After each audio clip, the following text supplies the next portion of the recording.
Hello and welcome to Hardcast, where we most certainly won't be spreading a combination of digital and biological virus to you. I'm Humphrey Erm. And I'm Christian Claus. Lifeline, give me Unity Volume 2, Trapped by Webnet. Alright, first and foremost, just gonna bring up a point we had last time regarding what's called the shadow, like the death cult with the Shadow Man painting stuff. So I finally read the 4001 AD Shadow Man issue, like tie-in, whatever you call it. And the time frame is like correct in terms of being 4001 AD on both stories, but they seem to be totally irrelevant. Okay. See, I thought so. Again, I'm not saying that the characters like in Eternal Emperor aren't inspired by that or like based on that. But at the very least, this other whole thing they have is like total, like there's nothing to do with each other. Like no mention of a death cult, no mention of the Eternal Emperor. It's like a total different story. Pretty cool one though. All right. So on to actual Unity Volume 2. Now, Chris, you wrote to me yesterday asking about if there was something wrong about it, and I don't blame you. Yeah. I actually have most of my questions almost about that. Okay. Well, I mean, I thought this was going to become a short episode anyway, because there was only 3 chapters. Yep. Or 3 issues, 4 issues. No, 3 issues. Well, 4 issues, but only 3 new ones. Only 3 Unity ones. Yeah. But I have that, for those who don't know, Unity Volume 2 has what's called issue 5 through 7 of Unity, and includes issue 5 of Exo Manowar. I don't know, I've written down some questions here about it in terms of whether that was the correct choice in terms of publishing. So how do you feel? Like, how did you feel, Chris, when that happened, like when you came to that? I felt betrayed. Yeah? No, seriously, I was just, I was expecting more.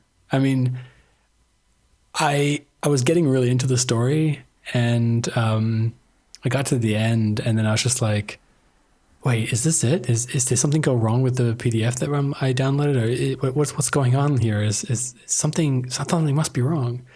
Obviously, then when I went and looked back, I felt that was like a perfect kind of cliffhanger to leave it at, because, you know, it's the typical thing, like, now we've killed the real guy, and everything's great, everything's gonna be fine now. Cut to this other place on the other side of the world where it's not fine anymore. But it did kind of confuse me then when this Exo Manowar Enter Ninja came, and I was like, I thought we read this. And then especially the cover was, of course, very symbolic, and I knew that we had seen this before and we discussed this, but I started looking through it and I couldn't remember the exact frames, like the exact pictures. So I couldn't remember if we had read this or if this was new or if this was from like a different point of view. But I don't know. I mean, I started reading this and I was like, wow, this is so old. I mean, we read this like so long ago. And yeah, it's just, I mean, I didn't read it obviously because it's just like, why should I read this again? It wasn't even that great of an issue. But it confused me that it was in this bundle. I mean, well, again, as far as I can tell, it was some kind of like, well, not a mishap. It was obviously a conscious choice. Well, no, I think it's more about like how to organize the arcs, like in the volumes. So they didn't have enough material for Volume 2 before this next one, which said they're like, you know, enter Armor Hunters. Yeah. So I don't think they wanted to have like the first issue of the Armor Hunters tie-in. Yeah, but then you just do 3 issues. You don't add another issue in there from a completely different thing. So yeah, but I think again, I'm wondering if this must be a cost thing. Like they didn't want to sell a cheaper volume, and I'm sure there's like a sort of what do you call it? Like there's like a cost just in printing. Yeah, I guess. So like it's not really, man, I mean, it costs this much just to print this volume regardless of if we have, you know, like a full volume size or not. Yeah. And we can't sell it, you know, for full price if we only have 3 issues and we have no other material. So how about something that's sort of tangential, you know, like it's this issue has both Exo Manowar and Ninjak in it, so it's, you know, kind of like it's half of Unity. I still feel like I only got 3 issues though, because I've already bought Exo Manowar Volume 5 or Issue 5. So it's like I basically bought the same thing twice now. So I mean, I kind of feel, I mean, obviously if this was like a like if I was like really looking forward to this bundle or this volume, and I bought it without kind of like looking through it and kind of thinking, okay, what are the chapters called, without looking at the table of contents, I think I would have felt a little bit cheated. You know, I would have been like, why is there a comic in there that I've already bought? Well, speaking of which, I actually copied, because I wanted to see like how it actually said on like the Comixology site. So, and this is what they have here, like describing like the contents of the book, besides, you know, like the story portion. Collecting Unity, issue number 5 to 7, plus the landmark first appearance of Ninjak from Exo Manowar number 5. So they're kind of trying to spin it as a feature, like, you know, it's a good thing. So featuring the first appearance, the landmark first appearance. Yeah, of course, that's what you do. Yeah, but still, it's, I don't know, but here's the question then, Chris. Would you have felt cheated if it was just those 3 issues and the same price, which would be $10.99 according to like Comixology? I would have, of course. But, you know, why not put something else in to fill the pages?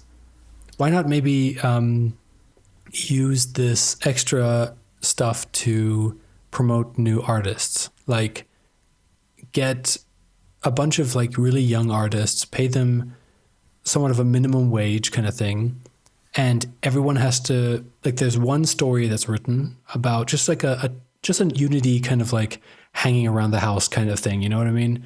Like the filler episodes of Dragon Ball Z, and have these young artists draw a page each and then put that in the back, and then always have kind of like their name and their kind of like who they are and stuff like that on the sides. And then you can fill out a comic, and then it's kind of interesting for someone to read, because they're like, oh, look, this is kind of fun. You can kind of see how they're doing, like how they kind of talk to each other and what they do outside of the fighting.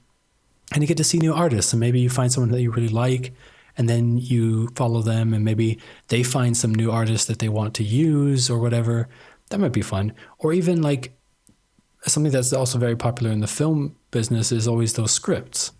So why not add some of the original scripts to the back of the bundle just to fill it out, you know?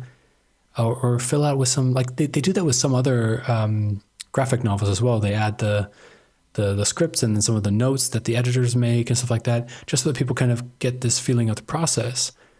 And that way people, I mean, you're still buying the same amount of pages, but you're buying something else as well. So it's like you get your 3 issues plus like an issue's worth of like direct or editor's notes with the script, and maybe some, I mean, they do this stuff with inkings and with sketches and stuff like that anyway, and that could be there too. But yeah, I think there could have been other stuff that you could have added to it that wasn't directly just putting in something from before. Yeah, I don't know. I agree.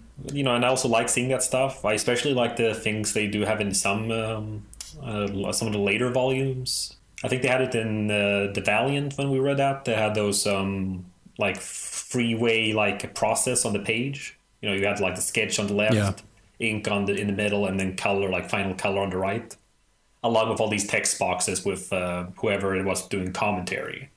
I mean, it really was that. It was like, you know, like a DVD commentary. But again, I just did like a quick page count of how long an issue is. So actual like comic pages seem to be about 22 pages each. Yeah. So assuming just that and not, you know, any of the extra, like, you know, inked pages and stuff like that, you know, like the show after each issue, you know, it's like, how do we fill that out really? You know, like, can we really fill 22 pages of all this other like extra material? Well, that's what I mean. You know, get these young artists to do. Yeah, but time frames and stuff. I mean, again, I don't know the story behind this in terms of. Well, I mean, time frames. I mean, again, what time? I mean, if you're giving every artist one page, you get 22 artists, You pay them minimum wage. Basically, you do the whole, I mean, obviously you don't do just the it's for exposure thing. You pay them somewhat of a wage.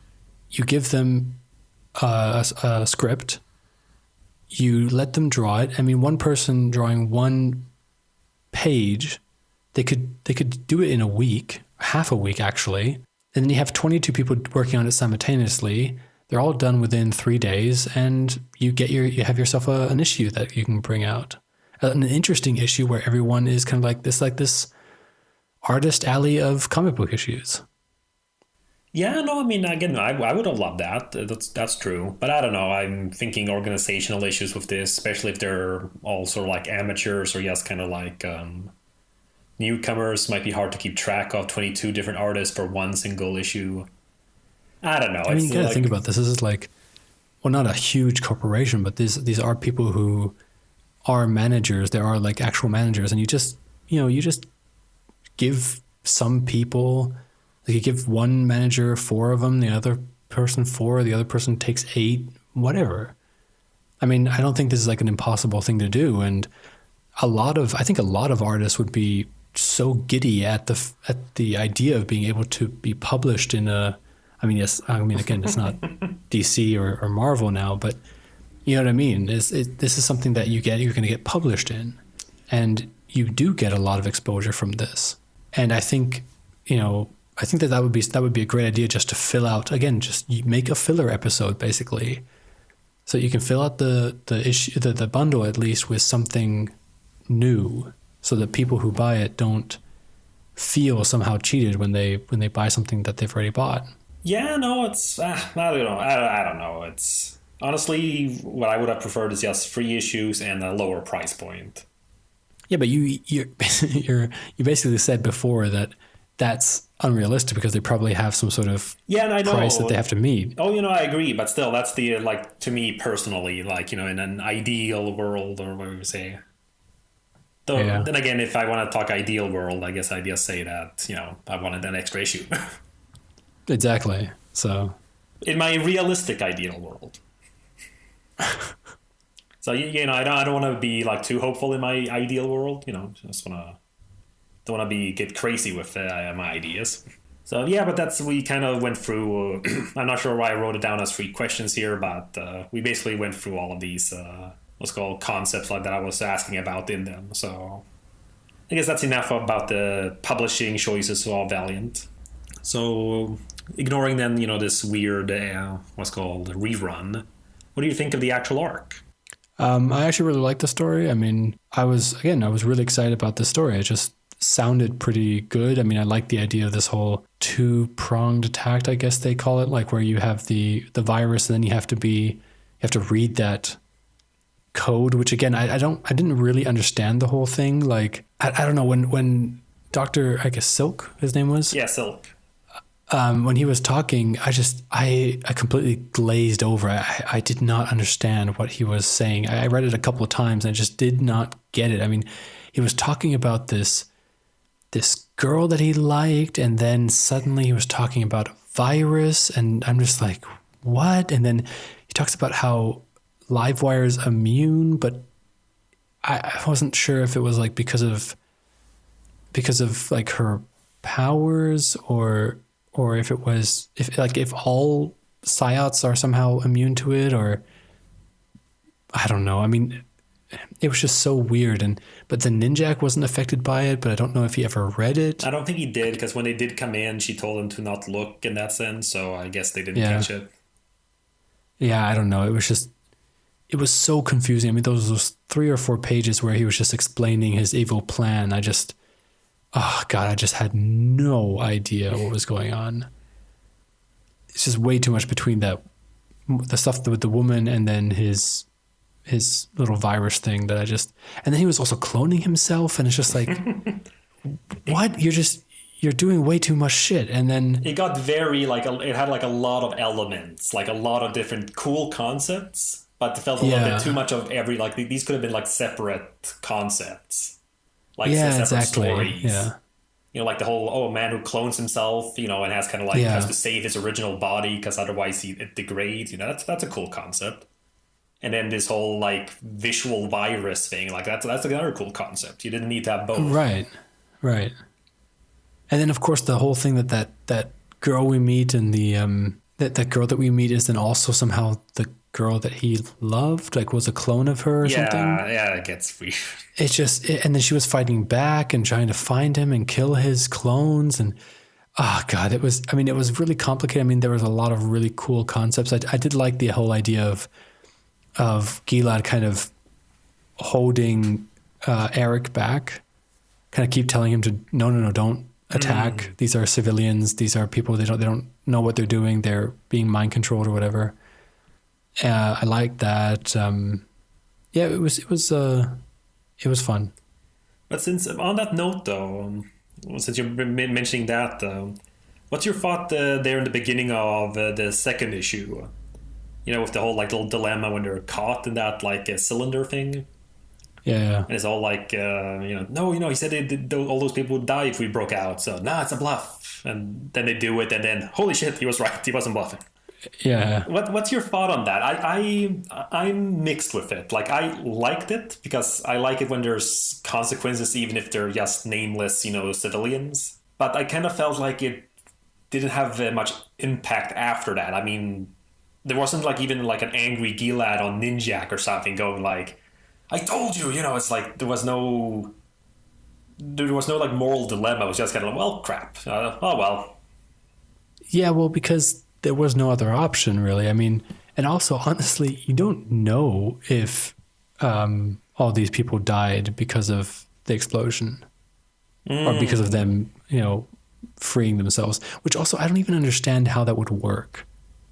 Like, how could you trigger that? Like, how could you link all these humans to a box? Well, I guess in this sense, because they're all mind controlled, maybe it could be some kind of concept like that.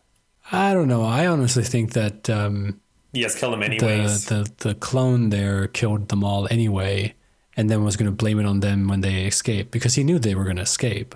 I mean, he's holding a machine gun. True.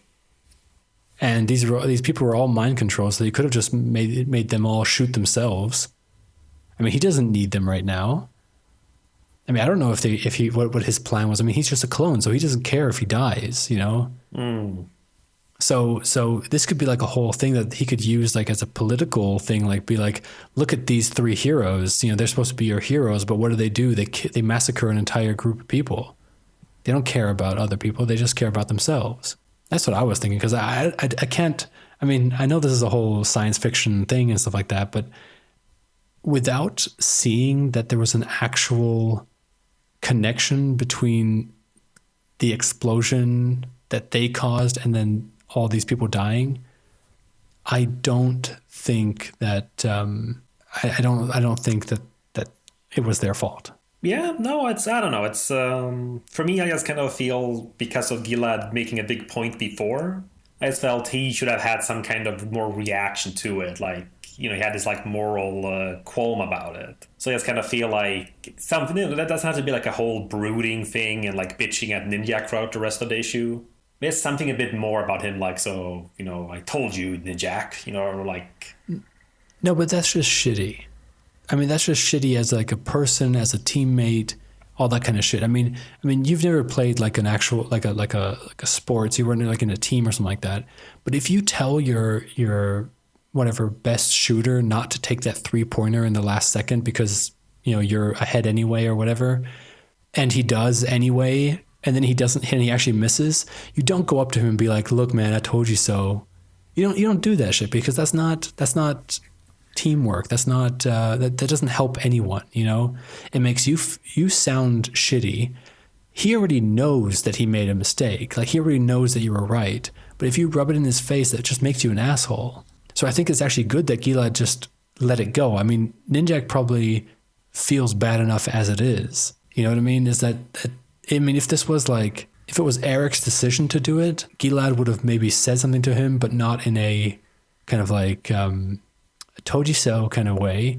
He would have sat him down and be like, "Look, we have to think about other options before we go with the obvious one, because whatever, there'd be some sort of moral that he would try to teach Eric as the whole student-teacher dynamic that they have because of their past. But with Ninjak, he knows that Ninjak is a martial artist. He knows that Ninjak understands consequences of his actions. This was a decision that he made. It was the wrong decision. Gilad knew it was the wrong decision, or thought it was the wrong decision. He was proven right. He doesn't need to tell Ninjak that because Ninjak knows. So they just deal with the situation as it is, and they can't go back anymore. Things happened. Now they have to deal with the new situation. So I think this was, I mean, maybe it was just an oversight of the writer, maybe whatever, they cut it. But I think this was the right way to do it, to kind of show Gilad as this moral high ground, basically. I suppose. I mean, when you put it like that, it certainly sounds good. But I don't know. I just felt personally, maybe because it's a cliche. I was expecting it, and thus felt it was weird to not have some kind of bitching. But still, I don't know. I just feel, and it's kind of stuff I kind of asked you when we first when we first read the Valiant and stuff like that, in terms of the killing policy in the Valiant universe. So it's again, they're their own characters. It's not like, we have that's why we don't have discussions like with Man of Steel and stuff like that, in terms of is it right for them to kill. But it's also tricky then when they are, regardless of how they want to say, oh no, they're not superheroes. Yeah, they are. Yeah. It's, I get they're anti-heroes, or they're kind of violent, but they're still superheroes. Yeah. But then the whole thing is still kind of, because I have trouble seeing it, had this been in the Marvel or DC comic, regardless of the character, unless it's the Punisher or something, it would have been something like, there would be a lot more drama about the fact that 100, even if they were, mind controlled and were trying to kill them. The fact that, 100 people died, at least to their knowledge, because of them. Then it's kind of would be a lot more of oh no, no, what have I done? I just feel it's very quick, and I feel a lot of things you were mentioning, I agree with, and I can imagine, I can see that, I can headcanon that, so to speak. But I don't feel there's anything in the actual pages that give this behind the scene or the thought process of the characters. Like I said, it'll be my head. I'll use that as my headcanon, Chris. So, but yeah, whatever. It's just something I thought I'd ask, since it's big splash panel of dead bodies and stuff. Yeah. So I have one question about the girl, whatever. What was her name? Livewire or no, the one who's Del or Deli. Del, yeah, Del. When she's in Mexico City with that, I mean, again, I'm just thinking here. She doesn't want people to be affected by the virus, right? So why she's walking around with it? With the tattoo? Yeah, why is she wearing a top that so clearly shows that tattoo? Don't you tell her how to dress, Chris. No, it's not about that. It's I know. But you know what I mean? It's just one of those things where it's just, she doesn't want people to be affected by it. There could be someone just walking by who was just in, where were they? Indonesia? No, they're in Mexico City here. No. Where the virus was. Well, was it Taiwan? I think it was Taiwan in the very first. That was it. Yeah. But then it got weird. A lot of back and forth. Well, they constantly do this in Valiant. But yeah, in Taiwan. So say someone was in Taiwan, and as Silk said, it's all over Taiwan. As soon as they landed in Taiwan, they had that virus. So say someone is just on vacation in Taiwan and comes back to Mexico City because they live there. They walk around, see this girl walking around with the tattoo open, looks at the tattoo, and becomes one of these mindless zombies. I mean, what is she thinking? I don't know. You're right about it. I think the first time I read it, I didn't make the connection that was her. I'm assuming it is, she does have a different colored top, but otherwise, design-wise, she's the same. Yeah. So I don't know. It might be an oversight as well, in terms of, it works as kind of like a cliffhanger before we know who she's supposed to be. So that's kind of a nice, kind of a cool thing. So it is kind of it is a little bit everywhere. But then it's wait, what? Yeah, exactly. So it gets weird stuff like that. You'd think then if she knows what it does, she'd get it removed somehow, or done, just cover it up. Just wear at most. Yeah, just wear a Just wear like a top underneath that top. I mean, she wants to wear that top. I mean, it's fine, but just wear like a black, like a spaghetti top or something like that. Or not a spaghetti top, one of those like. We just pull it up. I mean, she has it, hanging on the side. Yeah. It's one of those things that I've seen like some people. But that's the style, Humphrey. That's the style. Yeah, no, it's weird. Like, and I think that might be, I don't know, like, it's always kind of tricky saying like a problem with the comic. But it does seem like it had like a lot of elements that they might not have thought through entirely. Like, no, but like that stuff there, it feels kind of, and that's like we were saying, it felt kind of like a lot of elements in just 3 issues. So it's kind of, I don't know, it's one of those things where I feel maybe didn't like have, I mean, I'm not saying this feels like it's the first draft, but maybe it hasn't been like looked through quite enough to spot like maybe other little inconsistencies. Because it did feel like a surprise, like, then she like shoots that guy in the head and it's like, oh, so she's hurt. Oh. But then it still kind of gets like, wow, okay, this is getting confusing, or like this. Yeah, this was very confusing. But it also, like I mentioned with the Unity Volume 1, how much I love that one and how like superhero-y it felt. This one also felt very like that. This feels very Avengers, Justice League stuff. Like not, like, okay, here's a bad guy. He has a weird convoluted plan. We have to kind of like split up a bit and join together and stuff like that. And like a lot of those stories are, I feel, there's a lot of like gambits piled on to each other. Like a lot of things like, but then this, but then this, and like, but we set this up in a sense because that's why he told us that whole story about her. Because then she's here now. But then you kind of take like a step back and kind of like, but why this? Why now? How? Yeah. Like, I still kind of enjoyed it. Again, concepts I enjoyed a lot. I wrote down here, too, that a little bit of this reminded me of Majin Tantei no Gami Noiro. Okay. So, never watched it.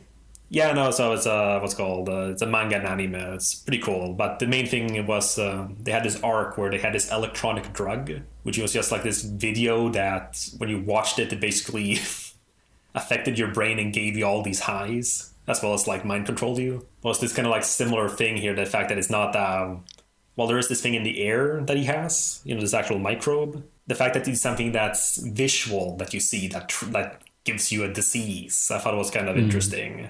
So I don't know, it's just little things like that it's cool to see. But also... Can I make one really nitpicky thing? Sure, go ahead. On page 38 of the PDF that we have, when Gilad kills the clone. Yes. I mean, this is such a nitpick, but I recognize it on my first read, and I just like, this is like kind of a mistake that someone would do. Like if this was like real, they couldn't do this in real life. I mean, a lot of it is just, okay, this is where it gets stupid because of course you can't do this in real life. But anyway, so he jumps over him. Yeah. So he jumps over him. He turns around. He puts the gun point blank into the guy's chest and shoots at his teammates. Like that. Yeah. Well, I mean, he was sure, Eric. Yeah. But I mean, at that close of a range, there's a high probability that bullet can go through the person, right? Well, I'm just assuming. We see it there, Well, I mean, yeah, we see some of the like blood spurting out, but that doesn't necessarily mean the bullet also traveled out, does it? I mean, I'd assume kind so. of, I guess. That it goes through it. That's why it pops open. Yeah, I guess. So, but I mean, he's basically shooting at his friends. I mean, well, maybe he was frustrated with Ninjak. There was like a subconscious. He was trying to shoot Ninjak. Yeah, it's the subconscious there, So that's the point where I think the two of them should have been like, dude, what the fuck? You're shooting at us now. Yeah, I don't know, but I agree. I know, but I just saw that and I was just like, that's so weird. It's just so weird. No, but you're right. It's one of those things, especially in like a comic, because of the different panels and the camera moves around a lot more. Like in terms of the 180 rule, it's not as consistent with that. So like here, no, it is consistent. Yeah, no, in this page, but otherwise in a lot of comics, it's not always. No. In comics, the 180 rule is also. No, I've seen plenty of examples where they don't, like in classics. It's more about classics, yeah. Back when the 180 rule didn't exist. No, even new stuff and stuff. But what I mean is in comics, like they do follow it to some degree, but it's not as strict as in film because you have different. It's not just with panels, but also speech balloons. A lot of times you will switch the order of characters, like the placement, in order to match the speech balloons better, because otherwise you're going to get weird, like really long speech balloons that don't really match. Like you don't want them overlapping each other with the, like the tail. Yeah. But either way, but what I mean is like, it's one of those things where you're working within the panel and it looks great like within the panel, but then you don't consider, as you said, they're like, oh yeah, he was right there. Like that they're right behind him there, but we don't think about that because that wasn't, on the writer or artist's mind. But again, it's a nitpick, it's one of like, I don't mind that because it's one of those fun things I feel like, oh yeah, you're right. So, but a nitpick nonetheless. Yeah. But I was gonna ask about this. What did you think of? I'm just gonna go through I'm going through this right now, and they literally follow the 180 rule all the time. So just saying.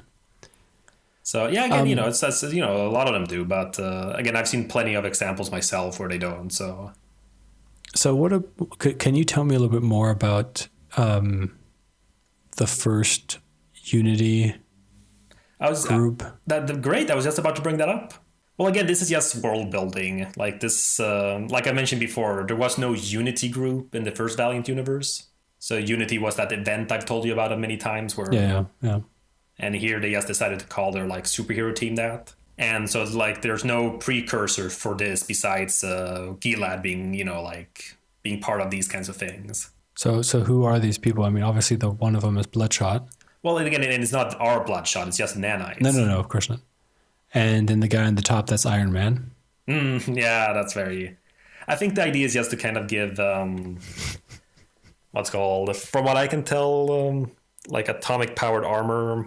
I'm guessing it's just, I guess in a sense, I would say, not a metaphor. It's not really foreshadowing, but sort of, I guess, thematic foreshadowing. The idea of like an armored soldier, that's kind of what Exo Manowar is. So okay, yeah. Like there and so who's the Shadow Man or like Shadow Woman? Yeah, I don't know. It was a vampire, isn't it? Oh, that I don't know. Yes, isn't it just because of the teeth and the blood? Nah, I was thinking they're just violent. It says a psychopathic personality was left unchecked.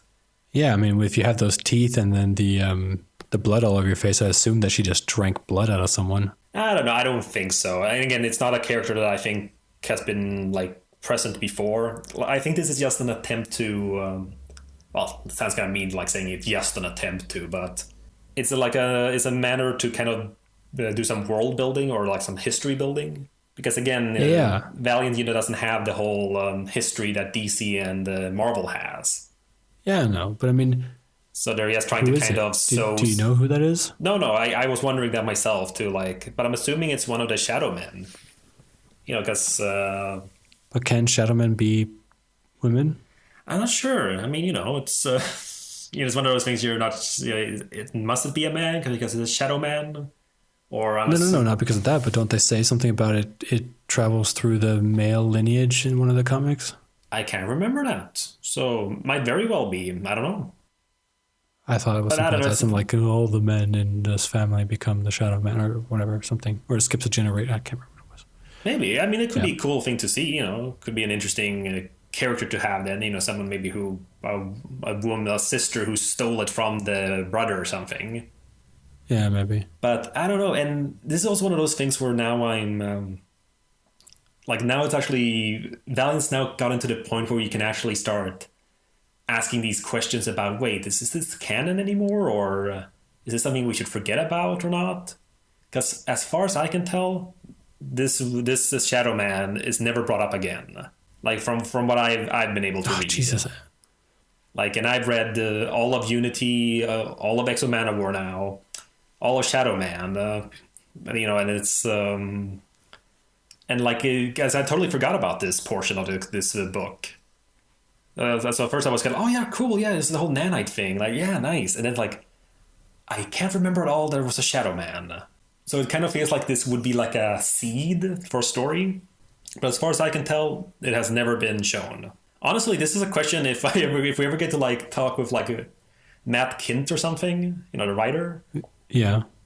So that would be something I'd actually want to ask. You know, kind of like, okay, was there any plan with this, or like, or if not, what was the thought of this character? Like, who is she?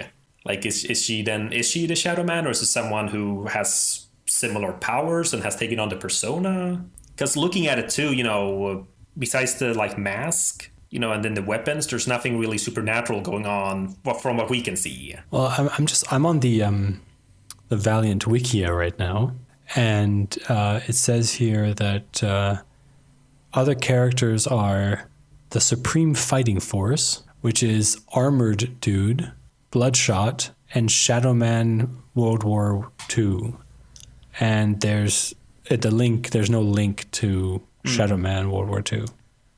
Okay. So, well, I get from what I've read. I mean, if I have missed some issue that features World War II Shadow Man, or if they have been mentioned. Actually, there is one more issue in the Flash. Oh my god, she apparently is also in a flashback as part of the Unit Y in Unity number the United Part 1.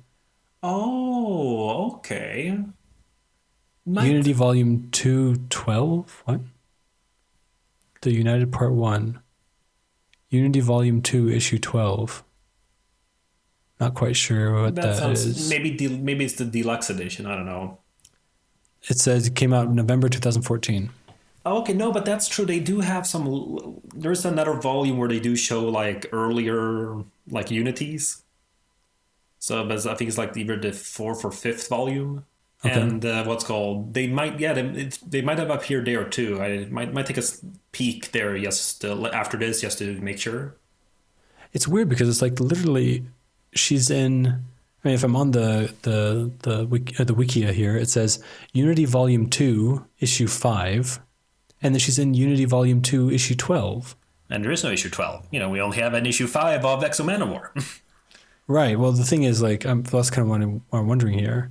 I don't know. I mean, I don't know how they set this up, but yeah. The series is called Unity. I don't know. I guess they started again from Unity, Volume 1 at some point. No, but I think I know. Like, I can't remember her appearance, but I know of this one. This one like issue where it's relevant, like where there's another like World War II flashback. Which is kind of weird because the cover looks very old. Like it kind of looks like it's from like the 40s, 50s. What in this volume now? No. In the United Part 1, the. No, okay, I don't have it open. The one here. where. No. I mean, I don't know if you have it even yet. Well, I would have it on Comixology. I don't have it. It hasn't been part of Humble Bundle, so. Okay. Yeah, so that's a quick check. I mean, it's a shame. I mean, it'd be fun to kind of do like a World War II. I'm surprised the wiki was updated enough for that. Yeah. So good on you guys. It'd be kind of fun to have a World War II kind of story. That would be kind of interesting. Well, we're both the same with that. You know, we like our period piece superheroes. Yeah. And World War II, you know, it works so well since that's when the genre, you know, was invented in a sense. So, and it's a perfect setting for it because you have the perfect bad guys and you also have this nice like time with science, so you can kind of just have this cool pseudo science. It's atomic energy. Don't ask about it. Exactly. I don't know, but I've always loved that stuff. I mean, the aesthetics of Captain America: First Avenger for Hydra is like yes.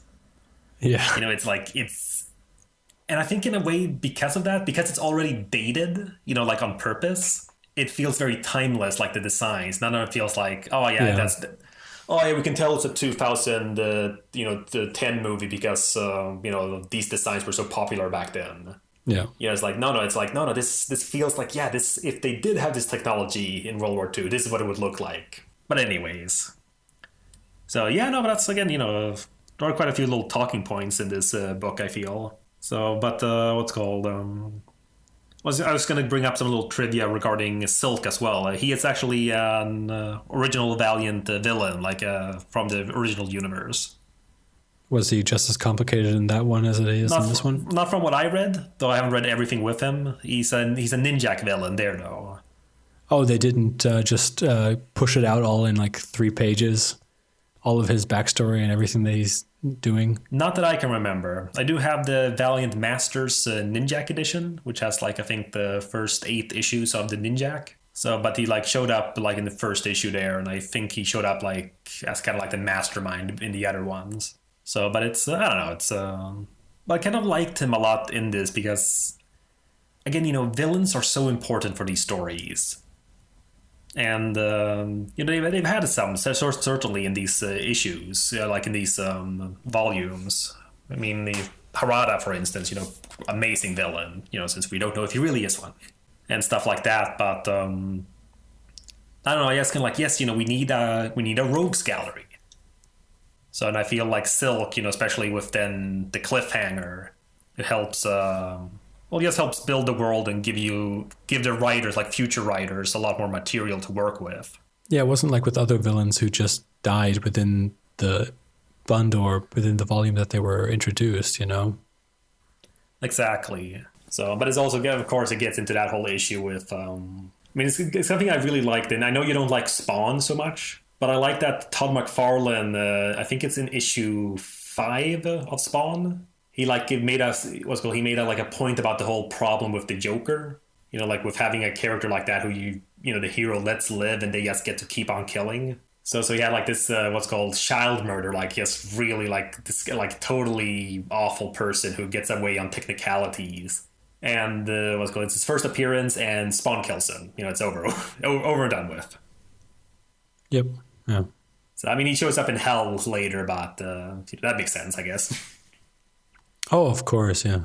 I mean, because hell exists in that universe, I guess. Yeah, it does. Well, I mean, that's where he gets his powers from, Spawn. But I don't know. Yeah, but that's the thing, though. I like, as much fun as that is to do, we do need these villains so we can have them to fight against. Yeah. So, and so I like that fact that we do have, someone here. And I know his next appearance, but I won't spoil it. Okay. So, but anyway, I mean, honestly, if... well, that's kind of the problem, because if you do end up killing like the Joker or whatever, you're just going to find ways to get him back, and then it's going to be cheapened anyway. Well, yeah, just cheapens the death. Yeah, and so, no writer's going to be like, oh, I'm not going to let death stop me from writing a new Joker story, Especially with these, since you're going to get different writers. Yeah. I mean, I've heard about that. It's happened so many times with these superhero stories because, one writer really didn't like this one character, so they had him get killed off. Then the next writer comes along who really loved that character. So they then retcon it and say, isn't that Jason Todd? So, well, that's a bit different because that was like very long. This is more about like just arc after arc, like, just as the writers switch. So, like, if someone, like, really hated Jean Grey or something in X-Men, and, like, okay, there we go, now she's dead. Now she's proper dead after having turned into the Phoenix or whatever. But then thanks to, again, there being superpowers and all this stuff, then let's go the next writer who really loves Jean Grey and wants her to marry Cyclops or whatever, then has like, okay, well, no, actually, this thing happens, or it wasn't really Jean, it was a Skrull, in disguise, or, like, there's so many... I want to tell like one of the best coming back to life the best way of doing that I've ever seen, and it's from Buffy. Oh yeah? And just a spoiler warning, just a spoiler warning for Buffy if you haven't watched past like season 4. So spoiler for end of season 4 and everything onward. So I think it was season 4, or maybe it was season 5. But anyway, so here's a spoiler. So Buffy dies at the end of whatever season. Okay, yeah, that was worthy of a spoiler alert. Yes. Yeah. So that's a huge spoiler. So it's an amazing kind of scene at the end of the season. She sacrifices herself for her sister. So Buffy dies at the end of the season. And episode 1, Willow, who's now become this huge, amazing witch, tries to bring her back from the dead. So she's trying to bring her back from the dead. They're around her grave. It doesn't really work. They're fighting off a vampire that comes to get them. And then they leave thinking that the spell doesn't work. Little did they know that within the grave, Buffy has just come back to life. So she's buried alive now. and she punches her way out of the coffin and Kill buries Bill herself style? up. Huh? Kill Bill style. Yeah, kind of. But it's so dramatic and so sad. And here's the best part. Everyone was talking about how they saved her and how Willow is so proud of herself that she was able to bring her back from hell. Because she jumped into this dimension that led to like, that was opening up, that was letting in all these like demons and all that stuff. It's just, I don't know, it's just such an amazing thing because everyone was just like, okay, yeah, you know, we saved her from the demons, we saved her from hell, everything's great. And Willow's basically saying, I really want, like, Buffy's like in shock right now, so she hasn't thanked me yet, but she's going to thank me at some point. So at the end of the second episode, she kind of starts becoming more normal again. And then she's talking to her group of friends and says like, yeah, thank you very much for, you know, taking me or saving me from hell and bringing me back here. And then she goes outside, kind of just like, you know, after they're all talking, whatever, she goes outside and meets Spike, who's kind of like friends now. And then they start talking. And then she reveals that she wasn't in hell. She was in heaven. She was happy. She was content. Ooh. She didn't feel this kind of peace ever before. And now she's in hell. And I was just like, God damn, Buffy, you did it again. This series has gotten better and better as much as I'm in the middle of it. Like I'm at that episode now. That was the last episode I watched. And it's just so good. I mean, they do everything right.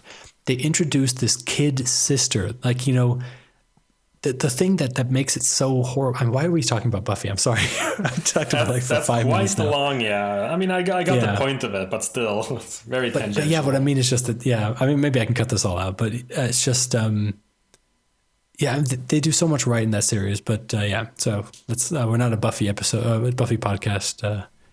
We're a Valiant podcast. So, yeah. Yeah, but honestly, that's, again, interesting. So don't think of us as what's called waste or anything. I thought you were about to say, I don't think it was worthy for this podcast, but okay. So, but I think that's about it. I mean, do you have any other, what's called thoughts on this volume? Nitpicks? Yeah. Nope. No, not nitpicks, but I think so. Oh, wait, let's, just a little things, as I said, I want to, discuss the art as well. Cat food this time. Mm-hmm. Again, I think it works for the most part. There is a little bit of this same faceness, I feel, like especially in the scene in the castle, like on page what's called 16 of the PDF. The last two panels there, I feel, kind of showcase the bit of the issue. Yeah. Like I didn't at a glance, I did not realize that was like Gilad in the other panel, or like in the last panel. Yeah, because he's just taken off his helmet, the Auric, and then just the way it's like done, it's kind of like, but they both have like the long hair and a kind of beaten face. Exactly. Again, it's not to make a big point. Like I appreciate, for example, that Ninjak's so much smaller. Especially in that what's called third panel on the page. Just looks great. I feel like he's not. I don't think he should be like a big buff guy. One thing I want to mention now that we got back into this castle scene here, Ninjak has now become very dumb in my mind. So how so? His accent that they wrote. Oh yeah. I'm kind of assuming maybe that whoever wrote this accent or something like that is not too familiar with like how British accents work, because. Because when I'm thinking Ninjak, because he's saying bloody all the time, or well, not just that, but I mean, there's a lot of stuff here. I'm thinking James Bond. A somewhat posh British accent. Queen's English kind of thing. Yeah. Queen's English does not say bugger me, whatnot, and brilliant. This is like the Londoner street English, So suddenly I just have this kind of feeling that he's going around talking like, brilliant. If I can't stick a sword in it, I don't believe in it. Destiny is all good and Destiny isn't going to get Eric and his armor to fight with us. That's the kind of, that's that kind of accent that I'm kind of thinking now of him. Not this kind of suave thing. It's just, that kind of accent. That's what I read. Well, that's what I'm hoping for now in that Ninjak Kills the Valiant Universe web series. Oh God, yeah. He's just going to come down with his... He's just going to come down with his swords and be like, "Oi, faggots! What's going on?" Oh boy. No, I get that. That's true. But it is one of those things where accents are hard to come across in text like this. Yeah, but I mean, you can't have this. I don't know. I guess it's just like, what's an American writer thinks. But there's like these are the English words I know. So these are the things that English people say, right? So I'm just going to throw this in. So all right, but then one last thing then, since we know we've reached like an hour now. Yeah, every time we say it's going to be a short episode, it ends up going over an hour. Yeah, well, because it's so short that we want to try to find more things to talk about. Yeah, we talk about Buffy for 5 minutes. Oh yeah, good lord. No, but like on page 10, what do you think of that whole like the text thing there? Did you try to read the first panel, or did you realize that it was the same text in the next? Yeah. The first panel was like, wait, what? And then I looked at the second panel, I was like, oh, okay, I get it now. I like that. It was confusing at first. Maybe maybe it would have been better to do it the other way around, have the establishing shot first and then his close-up. So you've already read everything, because your first instinct is to read. And then, you're reading it, and then you're like, wait, something's wrong here. Did they print it wrong or something? But yeah, no, it's fun. I mean, I didn't think of it much. I just kind of looked at it, understood. Then when I looked at the second panel, and then continued. Yeah, no, I just like the visual indicator, because, we can assume from this that he probably has some kind of like digital, what's called? Implant or something. Yeah, or like contact lenses or something like that.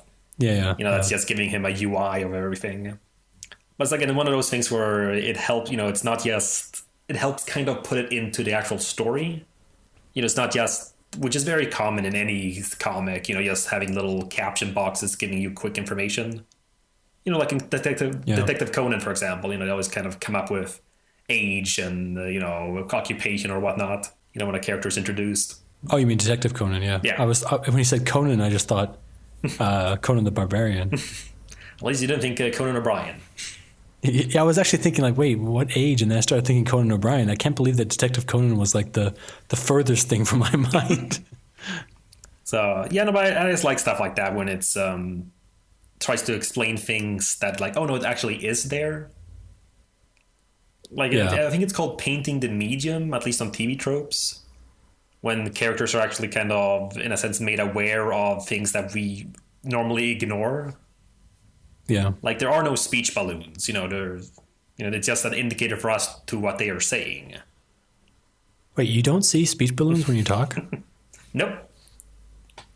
Huh. So, yeah, no, it's kind of like color blindness. Yeah, I guess. No, but little things like that. I mean, it's where in comedies you have fun stuff like, it's where you get things like Deadpool. Yeah, especially like in the Marvel vs. Capcom 3 when his like ultimate is grabbing his opponent's health bar and bashing him with it.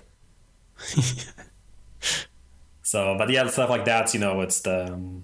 But that's the kind of stuff I just like it. And I'm like, oh, okay, so that's why we have it there. And I don't know. Like I said, I like to talk about these kinds of things as well. But other than that, and then your thoughts on the... wasn't really art, that was dialogue, but yeah. Oh, and yes, but on that same page... Yeah, but on that same page with brilliant. So I do like that last panel. That's very nice. I am here. So there's just something cool about, this like shine and I don't know, like anything emerging from darkness that has kind of like its own like light source.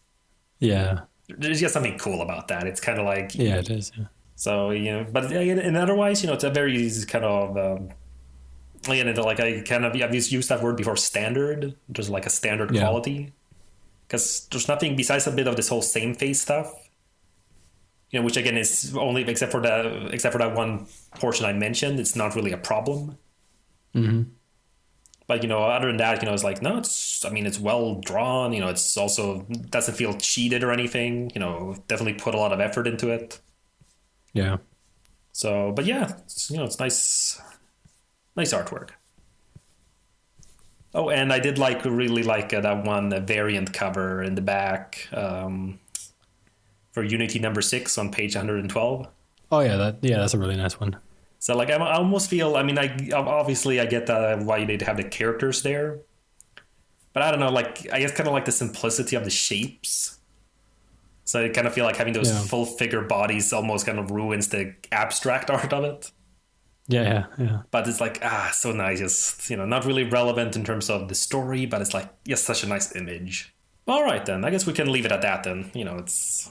So, but that was the 29th episode of Hardcast, detailing Unity Volume 2. For more content from me and Chris, follow us on Twitter at Humphrey_Aram and at Christian D. Claus. You can subscribe to us on iTunes or listen to us directly on valianthardcast.podbean.com. And remember to like us on facebook.com/valianthardcast. Catch us later for our next episode.